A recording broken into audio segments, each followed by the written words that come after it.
చిత్రోదయ స్వాగతం మిత్రులారా. ఈరోజు వాయిదాలోనండి, మీ ఇంట్లో కానీ మీ స్నేహితుల్లో కానీ ఎవరన్నా ఇలా వివాహ బంధంలో ఇబ్బందులు ఎదుర్కొంటున్న వాళ్ళు, లేకపోతే వాళ్ళ పర్సనల్ లైఫ్లో ఏదైనా ప్రాబ్లమ్స్ ఫేస్ చేస్తున్న వాళ్ళు ఉన్నారండి. వాళ్ళు గనక మీకు ముఖ్యమైన వాళ్ళు అయితే గనక మీ సపోర్ట్ వాళ్ళకి చాలా అవసరం అండి. దీని గురించి ఎందుకు మాట్లాడుతున్నా అంటే, కొన్ని సంఘటనలు మనకు చాలా నేర్పిస్తాయి. రీసెంట్గా జరిగిన సంఘటన ఒకటి చెప్తాను. ఒక ఒక అమ్మాయికి ఆవిడ దాదాపు 12 నెలలు, అంటే ఒక సంవత్సరం వ్యవధిలో ఆమె తల్లిదండ్రులు ఇద్దరిని పోగొట్టుకుంది. ఇద్దరు చనిపోయారు. సో ఎక్కడ ఉండాలి మరి? ఇప్పుడు చిన్నప్పటి నుంచి తల్లిదండ్రులు లేని వాళ్ళు అయితే అండి, ఏ మేనమామ ఇంట్లోనో లేకపోతే బాబాయ్ పిన్ని బాబాయ్ ఇంట్లోనో పెరుగుతారు. ఆవిడ సడన్గా చదువు అది కంప్లీట్ అయ్యేసరికి వెళ్ళిపోయేసరికి షీ కుడెంట్ రియలైజ్ ఎంత ప్రాబ్లం ఉంటుందో, అది ఒక ఆడపిల్లకి తల్లిదండ్రులు లేకపోతే అని చెప్పి.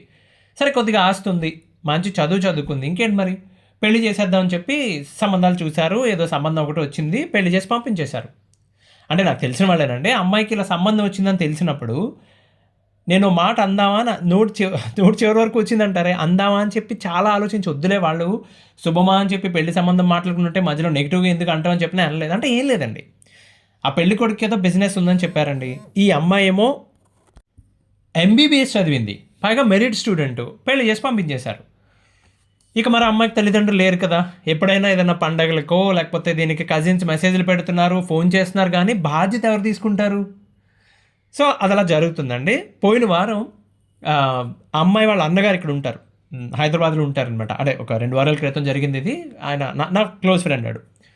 సో వాళ్ళ ఇంట్లో ఏదో ఫంక్షన్ జరిగింది. ఆ ఫంక్షన్కి వచ్చారు వీళ్ళు. ఆ అమ్మాయిని చూసినట్టునే అర్థమైంది, ఏదో జరిగింది, మొత్తానికి సరిగ్గా లేదు అసలు చూస్తానికే. సో అమ్మాయి హస్బెండ్ ఇద్దరు వచ్చారు.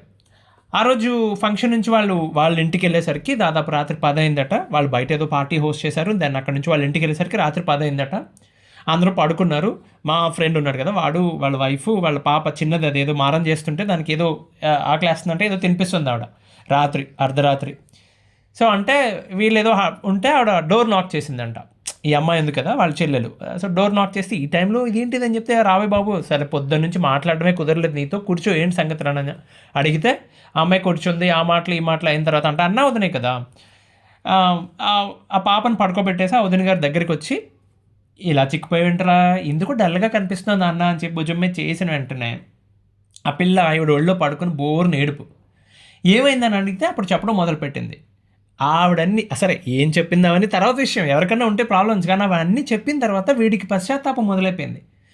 దానికి పెళ్లి చేసి పంపించాం అంటే వాళ్ళ సొంత పిన్ని కూతురు కదా, ఎలా ఉన్నావు నాన్న అని చెప్పి ఒక్కసారి కూడా అడగలేదు. హాయ్ అంటే హాయ్ అని చెప్పడం తప్ప ఎంత పెద్ద తప్పు చేశానని చెప్పి వాడికి అనిపించింది.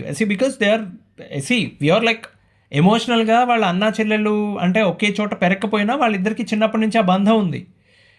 కానీ ఇప్పుడు చాలా క్లియర్గా చెప్పాడు, నీకు అమ్మ నాన్న లేకపోతే ఏమీ కాదు, నష్టమేం లేదు, ఇప్పుడు మేము అందరూ ఉన్నాము, నీకు ఏ బాధ కలిగినా మా ఇద్దరిలో ఎవరో ఒకరికి ఫోన్ చేయి, నాకు కానీ మీ వదినకి కానీ కాల్ చేయి, 2 రోజులు రెస్ట్ కావాలంటే నువ్వు మా ఇంటికి వచ్చేసాయి, నువ్వు నాకు చెప్పు, నేను వచ్చి తీసుకొస్తాను నిన్ను, కాదు అక్కడ ఇంకా శృతి మించి ఏమన్నా ప్రవర్తిస్తూ ఉంటే మేము వచ్చి మాట్లాడతాం, అది కూడా కుదరదు అంటే అక్కడ జరిగిన సందర్భం చాలా వేర్లేండి, ఇప్పుడు నేను మాట్లాడకూడదు.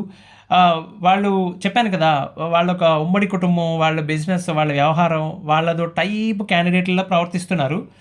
నేను ఫస్టే చెప్పాను, నేను వాళ్ళు ఒక పొలిటికల్ పార్టీ సపోర్టర్స్ అనమాట, వాళ్ళు పాలిటిక్స్లో కూడా కొంచెం యాక్టివ్గా ఉంటారు. నేను అప్పుడే చెప్పాను, వీళ్ళు అలాంటి ఒక వర్గాన్ని సపోర్ట్ చేస్తున్నారంటే మైండ్ సెట్ సరైనది కాదురా బాబు వాళ్ళదని చెప్పి ఏం చేస్తాం. సరే, వీళ్ళు ఏం చెప్పారంటే, రేపొద్దున నువ్వు ఏదైనా నిర్ణయం తీసుకున్నా సరే మేము నీకు తోడుగా ఉంటామని చెప్పి ముందు హామీ ఇవ్వాలండి. ప్రతి ఒక్కరికి, అది ఆడైనా మగైనా కూడా ఆ మోరల్ సపోర్ట్, ఎమోషనల్ సపోర్ట్, మేము ఉన్నాం నీకు అనే ధైర్యం ఇచ్చే వాళ్ళు ఉండాలి. మరీ ముఖ్యంగా ఇలా భార్యాభర్తల గొడవల్లో వాళ్ళ అత్తగారింట్లో, ఈ అమ్మాయికి అత్తగారు వాళ్ళ ఇంట్లో ఈమె భర్తకి నాయనమ్మ ఉంది. ఆవిడ పద్ధతి ఆ పెళ్లిలో చూస్తేనే తేడాగా అనిపించింది నాకు. ఆవిడ ఎడ్డం అంటే తెడ్డం అనే రకం. దట్స్ ఓకే, అన్నా పర్లేదు, కానీ పొద్దున్న లేచిన దగ్గర నుంచి నీకెవరు లేరు అన్నీ తెలిసే కదా చేసుకున్నారు.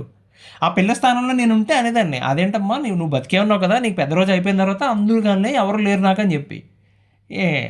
ఏం రోజులండి ఇవి, ఆర్టిఫిషియల్ ఇంటెలిజెన్స్ అంటున్నారు, మనుషులతో పనే లేదు అంటున్నారు, ఏంటి ప్రాబ్లం సొల్యూషన్ చెప్పండి, వాడు అట్లుంటుంది. కొంతమంది ఉంటారండి, అడ్డగాడిదలాగా పెరుగుతారు, వెల్లుల్లిపారెమ్మంత ఇంగిత జ్ఞానం కూడా ఉండదు. చాలామందిని చూసా అలాంటి వాళ్ళని. ఇంట్లోనే ఉంటారు, అదే ఇంట్లో ఉంటారు, అన్నో తమ్ముడో అక్కో చెల్లో ఎవరో ఒకరు ఇలానే వాళ్ళ వైవాహిక జీవితం సరిగ్గా ఉండదు. ఆ పోలీస్ స్టేషన్లు కోర్టుల చుట్టూ తిరుగుతూ ఉంటారు, వీళ్ళు పట్టించుకోరు. సరే, ఈ రోజుల్లో ఎవరి జీవితాలు వాళ్ళవి, వాళ్ళకి బోలెడని పనులు బాధ్యతలు ఒప్పుకుందాం. కనీసం ఎప్పుడైనా ఏం జరుగుతుంది అడగలేరా అండి? అంటే నేను చెప్పేది ఒక విషయం అండి. ఇప్పుడు భార్యాభర్తల మధ్యలో మనస్పర్ధలు ఉన్నప్పుడు వాళ్ళ మానసిక స్థితి చాలా భయంకరంగా ఉంటుంది. బ్యాలెన్స్ చేసుకోవడం చాలా కష్టం. మీకు ఒక ఉదాహరణ చెప్తే అర్థమవుతుంది. అంటే ఓకే, ఎలా అంటే అండి, ఇక్కడ హైదరాబాద్లోనే కోర్టు ఆవరణలో చాలా కోర్ట్స్ ఉంటాయి కదా, sessions, family, like civil court, ఇలా చాలా ఉంటాయి కదా. కరెక్ట్గా 10:30కి బెల్ కొట్టి పిలవడం మొదలు పెడతారు. ఒక అమ్మాయి అటు ఇటు పరిగెడుతోంది. ఒక లేడీ అడ్వకేట్ని ఆపి ఏదో అడిగింది. ఆవిడేదో కంగారులో ఉన్నారు, ఆవిడ తెలియదు చూసుకోమని చెప్పేసి వెళ్ళిపోయింది. ఆమె ఎక్కడే వెయిటింగ్ ప్లేస్లో, ఆ వెయిటింగ్ హాల్ ఉంటుంది కదా, అక్కడ అందరూ గుంపుగా జనం ఫుల్ ఉంటే ఓ పక్కకు నిలబడి నేడుపు. ఆ లేడీ అడ్వకేట్ కంగారు పడి ఆవిడ వెనక్కి వచ్చి ఏమైందమ్మా ఏమైందని అడిగితే ఈ పిల్ల ఫస్ట్ టైం కోర్టుకు వచ్చిందట. వాళ్ళ అడ్వకేట్ ఏమో దారిలో ఉన్నానమ్మా, నేను ట్రాఫిక్లో ఉన్నాను, నిన్ను పిలిస్తే లోపలికి వెళ్ళు, మా అడ్వకేట్ వస్తున్నారు, పాస్ అవర్ అడుగు అని చెప్పారు. ఈవిడికి అవేమీ తెలియదు. అసలు ముందు ఏ కోర్టుకి వెళ్ళాలో తెలియట్లేదు ఆవిడకి. 3 కోర్టులోనే ఒకటే ఉంటుంది అనుకుంది ఆవిడ. అక్కడ ఒక ఎవ్రీడే ఒక లిస్ట్ పెడతారని చెప్పి ఈ కోర్ట్ సర్వీసెస్లో చూసుకోవచ్చని ఏమీ తెలియదు.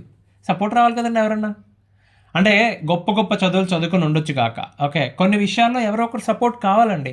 టెన్షన్ ఉంటుంది, భయం ఉంటుంది. ఇంకొక అబ్బాయి, ఆయన ఎంత టెన్షన్ పడుతున్నాడంటే, బట్ చాలామందిలాగా నేను కూడా కంప్లీట్గా నా పనేదో నేను చూసుకుని వచ్చేసే రకం. ఈ కోర్టుకి వెళ్ళిన తర్వాత అలవాట్ అయింది జనాలతో మాట్లాడమని చెప్పి. ఆయన పరిస్థితి ఎంత భయంకరంగా ఉందంటే, ఆయనకి 498 సమన్స్ వచ్చాయట. ఓకే, సో వస్తే ఆయన పేరెంట్స్ వాళ్ళ నాన్నగారికి ఏదో బాగలేదు, ఆయన అస్సలు బాగలేదు, మెడికేషన్లో ఉన్నారు, ఎక్కడో వేరే ఊళ్ళో ఉంటారు, ఒక 700 కిలోమీటర్లు ట్రావెల్ చేసి రావాలండి, ఆయన రాలేదు. కానీ గూగుల్లో వెతికితే అలా క్రిమినల్ కేసులో సమన్స్ తీసుకుని కోర్టుకు రాకపోతే అరెస్ట్ వారెంట్ ఇష్యూ చేస్తారని ఉందంట.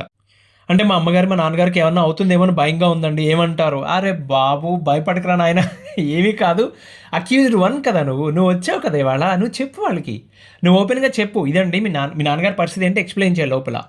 లేదు ఇంకా ఓవర్ యాక్షన్ చేశారు అవతల పక్క వాళ్ళు అనుకోండి, చెప్పండి, నెక్స్ట్ వాయిదాకి వచ్చినప్పుడు మేము ఇవాళ తను ఎందుకు రాలేకపోయారో మెడికల్ సర్టిఫికేట్ తీసుకొస్తామని చెప్పి ఏమీ అరెస్ట్ చేశారు. ఒకవేళ నిజంగా అంత డెప్త్ వెళ్ళిపోయి వారెంట్ ఇష్యూ చేసినా నువ్వు మళ్ళీ మర్నాడు వచ్చి మీ నాన్నగారిని తీసుకొచ్చి మీ అమ్మగారిని ఏమండి ఇది పరిస్థితి అని చెప్తే వెంటనే రీకాల్ చేసేస్తారు, కొట్టేస్తారు వారెంట్. అబ్బాయి పైగా క్వాల్కామ్లో సీనియర్ డేటా సైంటిస్ట్ అండి. అరే అసలు చాలా ఆశ్చర్యంగా అనిపించింది నాకు. అంటే చుట్టుపక్కల ఇప్పుడు ఇవి లోకజ్ఞానం అండి, ఈ కోర్టు జ్ఞానం, ఈ సివిల్ కేసులు, క్రిమినల్ కేసులు, ఇదంతా కొత్త పరిస్థితి జనాలకి. గొప్ప చదువులు చదువుకొని ఉండొచ్చు, పెద్ద ఉద్యోగాలు చేస్తూ ఉండొచ్చు, కానీ పరిస్థితి ఇది. మీ చుట్టుపక్కల మరీ ముఖ్యంగా మీ ఫ్యామిలీలో ఎవరన్నా ఇలాంటి ఇష్యూస్లో ఉంటే అండి, పిల్లల విషయంలో పేరెంట్స్కి చెప్పాల్సిన పని లేదు, వాళ్ళు చాలా జాగ్రత్తగా చూసుకుంటారు. కాకపోతే వాళ్ళకి రియాలిటీ అర్థం కాదు. చాలామంది పేరెంట్స్ రియాలిటీ తెలియక ఇంకెందుకు అవడం లేదు, ఇంకా ఎన్నాళ్ళు పడుతుంది, మనకి ఏమైనా ఇష్యూసా, మనం ఏ తప్పు చేయనప్పుడు ఎందుకు తిరగాల్సి వస్తుందని చెప్పి పిల్లల్ని టెన్షన్ పెడతారు. బట్ పిల్లలకి ప్రాబ్లం వచ్చినప్పుడు మాత్రం వాళ్ళని బాగా చూసుకునేది పేరెంట్స్ ఒకళ్ళే, అందరికీ తెలిసిన విషయమే. ఒకవేళ మీ సిబ్లింగ్స్ కానీ మీ ప్రాణ స్నేహితులు కానీ ఇలాంటి పరిస్థితుల్లో ఉంటే అండి, ఎమోషనల్ సపోర్ట్ ఇవ్వడం మీ బాధ్యత అండి. అంటే సపోర్ట్ అంటే ఎలా, ఏం లేదండి, మీకు టైం ఉన్నప్పుడు వాళ్ళని పిలవండి, వాళ్ళని కలవండి, వాళ్ళని పిలుస్తారో మీరు ఇల్లు కలుస్తారో మీ ఇష్టం అండి, కానీ మాట్లాడండి. అలాంటప్పుడు వాళ్ళకి చెప్పే అవకాశం ఇవ్వండి. మీకు వాళ్ళవి కూడా కొన్ని తప్పులు కనిపించవచ్చు, వెంటనే చెప్పొద్దు, వాళ్ళని జడ్జ్ చేయొద్దు, అలాగే క్లాసులు పీకొద్దు, ఎవరితోని పోల్చొద్దు. అంటే పోన్లేమ్మ, పెళ్ళంటే సర్దుబాట్లు కట్టుబాట్లుని, ప్రేమ అంటే త్యాగం, నన్ను చూసి ఏడవకరా, ఇవన్నీ లారీలు వెనకాల రాసుకోవడానికి బాగుంటాయి. వాళ్ళు ప్రెషర్లో ఉన్నప్పుడు ఎమోషనల్ సపోర్ట్ కావాల్సి వచ్చినప్పుడు నువ్వు వెళ్ళి అవన్నీ చెప్తే కాలిపోద్ది. ఏం లేదండి, మీకు అవతల వాళ్ళు ముఖ్యమైన వాళ్ళు అనుకుంటేనే సుమి, లేకపోతే మనకు సంబంధం ఏముందండి, ఎవరిని పట్టించుకోమనం, ఏడిపేదో వాడిది, అమ్మాయి ఏదో ఏడిపేదో అమ్మాయిది, అంతే కదా. ఒక్కొక్కసారి అండి కొంతమంది మాట్లాడే మాటలు, చెప్పే విషయాలు మన ఆలోచన విధానాన్ని మార్చేయచ్చు, చెప్పలేం మనం. రైట్, వాళ్ళు చెప్పింది విన్నాక, లేకపోతే అమ్మాయి అయినా బాబు పాప ఎవరైతే వాళ్ళు, నీ ప్రయత్నం నువ్వు చెయ్యి, మా సపోర్ట్ నీకు ఎప్పుడూ ఉంటుంది అని చెప్పండి. చాలా ఫ్యామిలీస్ చూస్తున్నాం కదండి, ఇంట్లో విరక్కొట్టిన మంచం కోళ్ళే ఉంటారు కొంతమంది. వాళ్ళ ఇంట్లో అతని అక్కగారే, ఆవిడ ఇలాగే కోర్టు చుట్టూ తిరుగుతూ ఉంటుంది, ఒక మాట ఎప్పుడూ అడగడు, ఆవిడే ఆటోనో బస్సో పట్టుకుని పోవాలి, ఆ లాయర్తో మాట్లాడుకోవాలి, డబ్బులు కావాలంటే వాళ్ళ నాన్నగారిని ఎవరినో అడుక్కోవాలి, ఇవ్వాలి. వీడి మధ్యలో ఒక మాట కానీ ఒక సాయం కానీ చేయడు. అలాగే ఇంట్లో అన్నగారు తమ్ముడు ఉంటాడు, వాడికి జాబ్ వచ్చిన తర్వాత వీడికి 100 కొనిస్తాడు, వీడిని ఒక రకంగా ప్రమోట్ చేస్తాడు మార్కెట్లోకి, సొసైటీలోకి. కానీ ఇవాళ రోజున ఆయన ఏదో కష్టంలో ఉంది, కోర్టు చుట్టూ తిరుగుతూ ఉంటే, ఆఫీస్కి సెలవు పెట్టి ప్రెజర్లో ఇంటికి వస్తూ ఉంటే, అన్నయ్య నేను ఇక్కడ దగ్గరలోనే ఉంటాను కదరా, అడ్వకేట్ని కలవాలా, ఏదైనా పిటిషన్ పెట్టాలి, నాకు చెప్పరా, ఒకసారి హెల్ప్ చేస్తా. సరే కనీసం ఒక్కసారి లేదు, అంత భయం ఎందుకో తెలియదండి. సి ఇలా అడగకే ఏ మూల నుండి ఎటువంటి సపోర్ట్ దొరక్క చాలామంది మధ్యలోనే గివప్ చేస్తున్నారు. గివప్ చేయడం అంటే ఏం లేదండి, కంప్లీట్ సరెండర్ అనమాట. ఒకటి, అవతల పక్క వాళ్ళు అడిగిన ప్రతిదానికి ఒప్పేసుకుని వాళ్ళు వాళ్ళు ఏదో ఒక సెటిల్ చేసేసుకుని వాళ్ళ సంపాదించినంత సేవింగ్స్ అన్ని దొబ్బ పెట్టుకొని జీవితంలో మళ్ళీ సున్నాకు వచ్చేస్తారు. లేకపోతే వాళ్ళ జీవితాన్ని వాళ్ళే మధ్యలో ముగించేసుకుంటున్నారు ప్రెషర్ తట్టుకోలేక చాలామంది. ఈ కంటెస్ట్ ఎందుకంటేనండి, చాలామంది పరిస్థితి ఏంటంటే అబ్బాయిలైనా అమ్మాయిలైనా కూడా ఇంట్లో వాళ్ళు వినకపోతే బయట వాళ్ళతో పంచుకుంటారు ఇవన్నీ. అది మంచిది కాదు, మొదటికి మోసం వస్తుంది, రైట్? సో అందుకని మీకు ఎవరైనా ఆప్తులు, ముఖ్యమైన వాళ్ళు ఎవరన్నా కానీ ఇబ్బందుల్లో ఉంటే కనీసం నెలకు ఒకసారి మాట్లాడండి. ఏరా నాన్న ఏం జరుగుతుంది, మీరు ఎక్కడో వేరే ఊళ్ళో ఉన్నారు, ఇక్కడ విజిట్ చేస్తున్నారు, వాళ్ళని కలవండి, వెళ్ళి ప్రత్యేకంగా కలవండి. మీకు అర్థం కావట్లేదండి, లైఫ్ లాంగ్ ఉంటుంది ఆ గ్రాటిట్యూడ్. ఒకడు కష్టంలో ఉన్నప్పుడు వాడు పెళ్ళికి పిలిచినా వెళ్ళకపోయినా పర్లేదు మీరు, కానీ కష్టంలో ఉన్నప్పుడు నువ్వు వెళ్ళి మాట సాయం చేసినా సరే వాడు చచ్చేదాకా గుర్తుపెట్టుకుంటాడు మనసులో. అంటే దానివల్ల ఏం ఉపయోగం చెప్తా. ఓకే, మీకు మిమ్మల్ని సలహా అడిగితే చెప్పండి, మీరు 2 ముక్కలు జస్ట్ వాళ్ళు చెప్పేది వినండి అంతే చాలు, రైట్? బాగా దగ్గర వాళ్ళు భోజనానికి వెళ్ళండి, లేదు బయట ఎక్కడన్నా కలవండి, హ్యాపీగా భోజనం చేయండి. ఓకే, ఇక ఫైనాన్షియల్గా ఎవరికి సహాయం చేసే స్థితిలో ఇవాళ ఎవరూ లేరండి. ఎంత చెట్టుగా అంత గాలి ఉంది. ఒకవేళ చేయాల్సి వస్తే మీ స్టాండ్ ఏంటి చాలా క్లియర్గా చెప్పండి, ముందే క్లియర్గా చెప్పండి. ఒరే బాబు, ఇది నా పరిస్థితి, ఒక 5,000 10,000 కావాలంటే నేను సర్దుతాను, కానీ అంతకంటే ఎక్కువ కష్టం, నువ్వు పర్సనల్ లోన్ తీసుకో, ఓకే, మెల్లిగా తీర్చేద్దు కానీ అని చెప్పండి.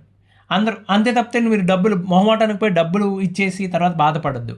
అంటే మా ఆప్తులకి నోటి మాటో ఎమోషనల్ సపోర్టు వాడిని పిలిచి కాఫీ ఇచ్చితే నాకేంటి లాభం అనుకుంటారు కదా. మనకి కృష్ణుడు చెప్తే అర్థమవుతుంది కదా కొంతమందికి, అందరూ కాకపోయినా చెప్తున్నా. ఆయన ఐ థింక్ గోవర్ధన్ లీలలో అనుకుంటా, ఆయన అడుగుతారు అత్యుత్తమ పూజ అంటే ఏంటి స్వామి అని అడుగుతారు.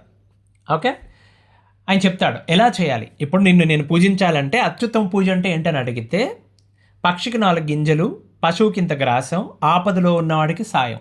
ఇలా చేసినప్పుడు వాళ్ళు ఎప్పుడైనా మీకు కృతజ్ఞత చెప్పారనుకోండి, థ్యాంక్స్ బావా, థ్యాంక్స్ అన్న, లేకపోతే థ్యాంక్స్ అక్క, ఎవరన్నా చెప్పారనుకోండి, కృష్ణార్పణం అనుకోండి మనసులో. సంవత్సరం అంతా ఏకాదశులు చేసి ముక్కోట ఏకాదశి రోజున స్వయంగా వైకుంఠానికి వెళ్ళి స్వామికి పూజ చేస్తే వచ్చే ఫలం ఏదైతే దక్కుతుందో దానికి దీనికి ఈక్వల్ అని చెప్తాడు. మీ వల్ల అయినంత చేయండి చాలు. నాకు ఇలాంటి కష్టకాలంలో ఉండి చుట్టూ ఉన్న వాళ్ళు చాలా బాగా ఆదుకున్నారు. ఎవరి సపోర్ట్ లేకుండా దీని నుంచి బయటపడడం ఇంపాసిబుల్ కదండి. మా వాళ్ళందరూ దాదాపు స్కాటర్ అయిపోయి ఉన్నారండి. అంటే వేరే వేరే రాష్ట్రాలు, వేరే వేరే దేశాల్లో ఉన్నారు. మా క్లోజ్ ఫ్యామిలీ మెంబర్స్ అందరూ. సమస్య ఉంది, అరే బాబు మేము పక్కన ఉండలేవు నీ పక్కన, కాకపోతే నీకు ఏదైనా మాట్లాడాలా అనిపిస్తే మాట్లాడు. ఖచ్చితంగా చెక్ చేసేవారు, నెలకు 2 నెలలకు ఒకసారి కాల్ చేసేవారు, ఎరా నాన్న ఏం జరుగుతుంది, ఖచ్చితంగా చెక్ చేసేవారు. ఇండియా వస్తే కలిసేవారు, నాతో మాట్లాడేవాళ్ళు, ఏమవుతుంది. నేను చెప్పేవాడిని కాదు డీటెయిల్గా, బికాస్ లేనిపోయిన టెన్షన్స్ వాళ్ళకి ఎందుకని చెప్పి నేను ఎప్పుడు కంప్లీట్గా చెప్పేవాడిని కాదు. అన్నిటికంటే నచ్చిన విషయం ఏంటంటే, మేము నీకు పక్కన ఉండలేకపోవచ్చు, నేను మీకు రోజు మాట్లాడలేకపోవచ్చు, డబ్బులు అవసరమైతే మా దగ్గర డబ్బులు ఉన్నాయి, యూ జస్ట్ మొహమాట పడద్దు, ఒక మెసేజ్ పెట్టు, ఓకే, ఫైనాన్షియల్ సపోర్ట్ మేము ఇస్తాం నీకు అని చెప్పారు. ఇదే మాట నా ప్రాణ స్నేహితులు కూడా చెప్పారు, right? Okay, family members and ప్రాణ స్నేహితులు కూడా చెప్పారు. నాకు ఇక్కడ నా పక్కనే నా ఫ్యామిలీ మెంబర్స్ ఉంటారు, మా చెల్లి బాగుంటారు వాళ్ళు. అఫ్కోర్స్ నేను మా బావగారిని పిల్లనిచ్చిన వాళ్ళని అడగకూడదు, సిగ్గు లేకుండా చాలాసార్లు సాయం అడిగాను నేను, ఆయన దగ్గర తీసుకున్నా. Because that's a kind of comfort, right? అది అదృష్టం. ఓ పక్కన ఎలాంటి కష్టం వచ్చినా అది అదృష్టం. అట్లాగే మా అన్నున్నాడు, మా మామ, చిన్నమామ, ఆయన ఎప్పుడు కావాలంట, అరే డబ్బులు కావాలా, ఎప్పుడు ఇదేమా డబ్బులు కావాలా, మెసేజ్ పెట్టు. నీకు మరీ మొహమాట అయితే మెసేజ్, నేను ఆయనకు కూడా పెట్టిన, ఆయన వైఫ్కి, మా అక్కకి పెడతా, నాకు ఇది కావాలని చెప్పి. విచిత్రమైన విషయం, వాళ్ళ దగ్గర లేనప్పుడు అప్పు చేసి మరీ ఇచ్చారు నాకు, ఇక్కడ ఇండియాలో ఉన్నప్పుడు. ఇంకా సో అలాంటి ఎకో సిస్టమ్ ఇవ్వడం అనేది, దొరకడం అనేది మీ అదృష్టం, పూర్వజన్మ సుకృతం అంటారు కదా, అట్లా అనమాట. ఇప్పుడు మా అన్నగాడు, అరే 25,000 కావాలరా, ఎందుకు అని కూడా ఎప్పుడు క్వశ్చన్ చేయాలి. అఫ్కోర్స్ తిరిగి ఇచ్చేస్తాం, కానీ ఆ క్వశ్చన్ చేయకుండా ఇచ్చేటోడు ఉండాలి కదా. దాని అడ్వాంటేజ్ తీసుకోలేదు నేను ఎప్పుడు.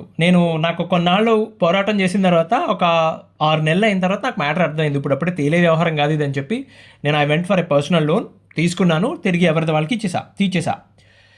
సో అలాగే అండి, నా స్నేహితుడు ఒకడు, అదే ఎందుకు చెప్తున్నా, ప్రాణ స్నేహితులు పోగేసుకోండి అని.